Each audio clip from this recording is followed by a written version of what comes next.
കണ്ണൂർ ജില്ലാ പഞ്ചായത്ത്, പയ്യന്നൂർ ബ്ലോക്ക് പഞ്ചായത്ത്, ഹരിത കേരള മിഷൻ എന്നിവരുടെ നേതൃത്വത്തിൽ ശുചിത്വ സന്ദേശയാത്ര നടന്നു. പൊളിങ്ങോം ഭാഗമണ്ഡലം പാലത്തിൽ നിന്നും ആരംഭിച്ച യാത്ര ടൗൺ ചുറ്റി ബസ് സ്റ്റാൻഡ് പരിസരത്ത് സമാപിച്ചു. Block panchayat president P Valsala ശുചിത്വ സന്ദേശം നൽകി. ഇന്നലെ രാമന്തളി പഞ്ചായത്തിലെ പാലക്കോട് വെച്ച് ജില്ലാ പഞ്ചായത്ത് പ്രസിഡന്റ് ഉദ്ഘാടനം ചെയ്തു. പിന്നെ ഇപ്പോൾ ചെറുപുഴ പഞ്ചായത്തിലാണ് ഈ സന്ദേശയാത്ര.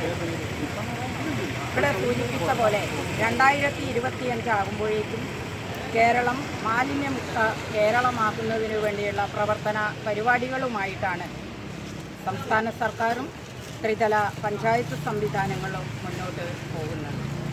നമുക്കറിയുന്നതുപോലെ രോഗം വരാതിരിക്കുക, അതാണ് ഏറ്റവും പ്രധാനപ്പെട്ട കാര്യം. ആരോഗ്യമുള്ള തലമുറയെ വാർത്തെടുക്കുക, അതാണ് ഏറ്റവും പ്രധാനപ്പെട്ട കാര്യം. അങ്ങനെ ഉണ്ടാവണമെങ്കിൽ നമ്മുടെ പ്രത്യേകിച്ച് വ്യക്തി ശുചിത്വം പോലെ തന്നെ നമ്മുടെ പരിസരവും ശുചിത്വമുള്ളതാക്കി മാറ്റുന്നതിനു വേണ്ടി കഴിയണം.